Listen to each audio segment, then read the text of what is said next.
ሰላም ጤና ይስጥልን ውድ የአዲስ 24 ወዳጆቻችን፣ አዶናይ ከጃኒ ጋር ስላለው ቀጣይ ግንኙነት ፍንጭ ሰጥቷል። በደብረ ዘይት ለ29 ዓመታት የኖረች ሴት ወንድ ሆና ተገኝታለች። ግብጽ ኢትዮጵያ የቀይ ባህር በር እንድታገኝ አደርጋለሁ አለች። የዕፅ አዘዋዋሪዎች የሚመሯት ሀገር ከፍተኛ አመጻ እያስተናገደች ነው። የተከበራችሁ የአዲስ 24 ወዳጆች እስከ መጨረሻው ቆያችሁ እነዚህንና ሌሎች ዜናዎች ታገኛላችሁ። ሌሎች መረጃዎችም እንዲደርሷችሁ ቻናላችንን ላይክ፣ ሼርና ሰብስክራይብ አድርጉ። ወደ ቀዳሚው ዜናችን አለፍን። በአሁኑ ሰዓት በማህበራዊ ሚዲያው መንደር በሰፊው እየተወራ ያለው የቲክቶከሩ አዶናይና የጃኒ ግንኙነት ጉዳይ አሁንም ድረስ ግልጽ የሆነ እልባት አላገኘም። ግንኙነታቸው በይፋ ይቋረጥ ወይስ ይቀጥል ባልታወቀበት በዚህ አሻሚና ውጥረት በሰፈነበት ወቅት አዶናይ ስለ ፍቅር ያደረገው ጥልቅ ንግግር ተከታዮቹን ቀልብ ስበዋል። አንድ ሰው እንዲወዳችሁ ብላችሁ ራሳችሁን አታድክሙ፣ ሌሎች እንዲወዷችሁ ስትሉ የራሳችሁን ማንነት አትጣሉ በማለት አዶናይ ጠንካራ መልእክት አስተላልፈዋል። አክሎም የፈለገውን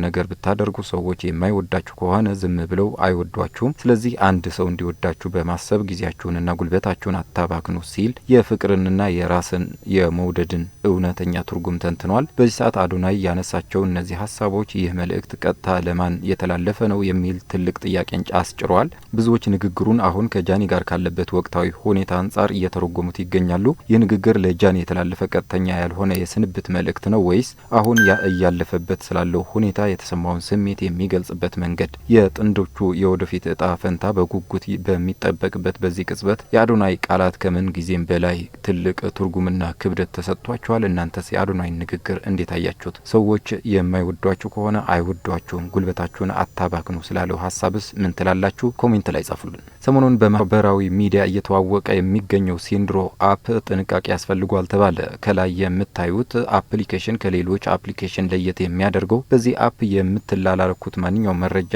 ኢንክሪፕትድ አይደለም ወይም ዳታ ኢዝ ኖት ኢንክሪፕትድ።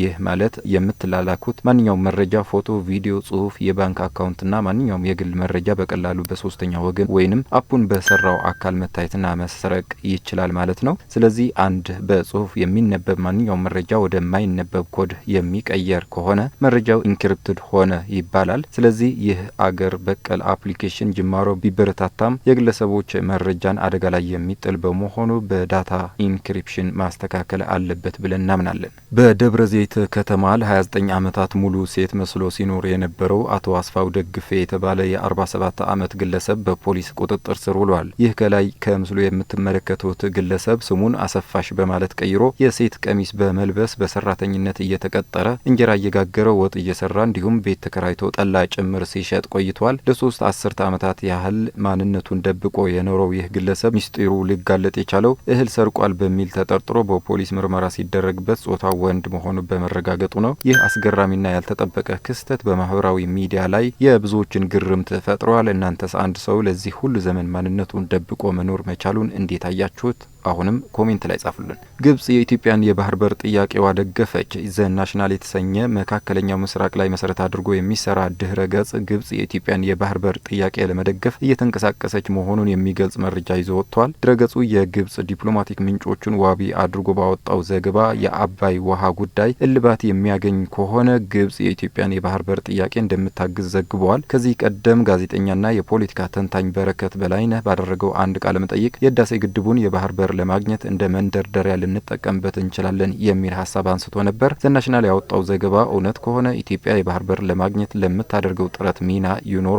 ሆኖም ባለፉት ረዥም ዓመታት ግብጽ ኢትዮጵያ የባህር በር እንድታገኝ ስትሰራ መቆየቷ የሚታወቅ ነው። ሌላ የፋኖ ህወሀት ኦነግ ሸኔና የጀኔራል አልቡርሃን ኃይል በጋራ መምከራቸው ተሰምተዋል። የቀድሞው የቢቢሲ አፍሪካ ዋና ኤዲተርና የምስራቅ አፍሪካ ጉዳዮችን በንቃት የሚከታተለው ጋዜጠኛ ማርቲን ፕላውት አራቱ ኃይሎች በቅርቡ በሱዳን ተገናኝተው መምከራቸውን ዘግበዋል። ጋዜጠኛው አራቱ ኃይሎች የኢትዮጵያ መንግስት ላይ የጋራ ጥቃት ለመክፈት መምከራቸውን ጽፏል። ከዚህ ቀደም ዘ ኢኮኖሚስት እነዚህ ኃይሎች በሱዳን ተገናኝተው መወያየታቸውን መዘገቡ ይታወሳል። የሱዳን ብሔራዊ ጦርን የሚመሩት ጀኔራል አብዱል ፈታህ አልቡርሃን የኢትዮጵያ አማጺዎች እንደሚደግፉ መረጃዎች ያሳያሉ። ለአብነትም ከቀናት በፊት ተቀናቃኛቸው መሐመድ ሐምዳን ደጋሎ የትግራይ ታጣቂዎች ከአልቡርሃን ጎን ተሰልፈው እየተዋጉ መሆኑን ከሰዋል። በሜክሲኮ የእጽ አዘዋዋሪው ኤል ሜንቾ መገደልን ተከትሎ ከፍተኛ አመጽ ተቀስቅሰዋል። በሜክሲኮ በከፍተኛ ሁኔታ የሚፈለገውን የእጽ አዘዋዋሪ በቁጥጥር ስር ለማዋል በተካሄደ ዘመቻ መገደሉን ተከትሎ በሀገሪቱ የጥቃት ማዕበል ተቀስቅሰዋል።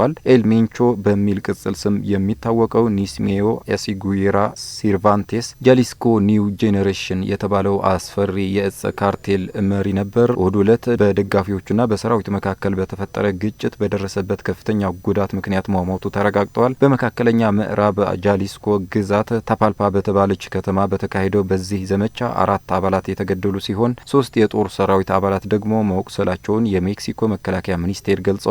የእጽ አዘዋዋሪ መገደል ያስቆጣቸው ደጋፊዎቹ በወሰዱት የአጸፋ እርምጃ አመጹ ቢያንስ ወደ 12 ግዛቶች የተስፋፋ ሲሆን የቡድኑ አባላት ተሽከርካሪዎችን በማቃጠል መንገዶችን ዘግተዋል።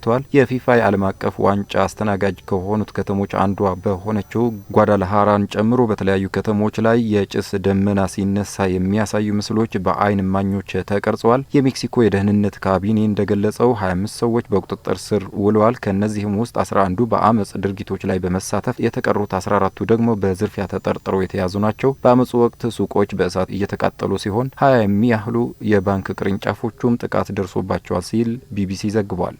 ሌላው አሳዛኝ ታሪክ የእናት ፍቅር የራበው የዝንጀሮ ግልገል በአሻንጉሊት የታገዘው የብቸኝነት ስቃይ በተመለከተ እነግራችኋለን። እናቱ በጨቅላነቱ ጥላው በመጥፋቷ ምክንያት በከፍተኛ የብቸኝነት ስሜት ውስጥ ወድቆ የነበረው ፑንች የተባለው የ7 ወር የዝንጀሮ ግልገል በአሁኑ ወቅት በአንድ የፕላስቲክ አሻንጉሊት ውስጥ በመጠለያና መጽናኛ በማግኘቱ የዓለምን ሕዝብ አይን በለቅሶ እያራሰ ይገኛል። በጃፓን የአይቺካዋ ከተማ መካነ አራዊት ውስጥ የሚገኘው ይህ አሳዛኝ ግልገል ገና አይኑን እንደገለጠ እናቱ ታሳድገው ፈቃደኛ ባለመሆኗ በሰው ሰራሽ እንክብካቤ እንዲያድግ ተገደዋል። ይሁን እንጂ ዝንጀሮዎች በተፈጥሯቸው ከእናታቸው አካል ጋር ሳይጣበቁ ማደግ ስለማይችሉ ፑንች የደረሰበትን የስነልቦና ስብራት ለማከም ሰራተኞቹ አንድ የኦራንጉተን አሻንጉሊት እንዲያቀፍ ሰጥተውታል። ፑንች በአሁኑ ወቅት ከሌሎች የዝንጀሮ መንጋዎች ጋር ለመቀላቀል በሚያደርገው አስቸጋሪ ጥረት ውስጥ ፍርሃትና ጭንቀት ሲሰማው እየሮጠ የሚሄደውና የሚሸሸገው ሕይወት በሌለውና ድምጽ በማያወጣው አሻንጉሊት ውስጥ ነው። ይህ አሻንጉሊት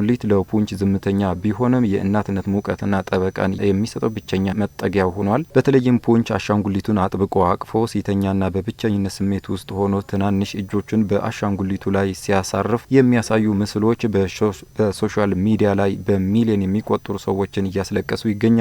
መካነ አራዊቱ በአሁኑ ወቅት ይህንን ልብ ሰባሪ ታሪክ ለመመልከት በሚመጡ ጎብኚዎች ተጥለቅልቋል። የእንስሳት ስነ ባህሪ ባለሙያዎች እንደሚሉት ፑንች አሻንጉሊቱን እንደ እናት ማየቱ በብቸኝነት የተጎዳውን አእምሮውን ለጊዜው ቢያረጋጋለትም ከራሱ ዝርያዎች ጋር ሙሉ በሙሉ እስኪላመድ ድረስ ያለው ጉዞ ረዥምና አድካሚ እንደሚሆን ይጠቁማሉ። የተከበራችሁ የአዲስ 24 ወዳጆች ዜናዎቻችን እነዚህ መስሉ ነበረ። ሌሎች አዝናኝና አስተማሪ ፕሮግራሞች በቅርቡ የምንጀምር መሆኑን በመግለጽ ቶሎ እንዲደርሷችሁ ደግሞ ቻናላችንን ላይክ፣ ሼር እና ሰብስክራይብ በማድረግ አብራችሁን ሆኑ። መልካም ጊዜ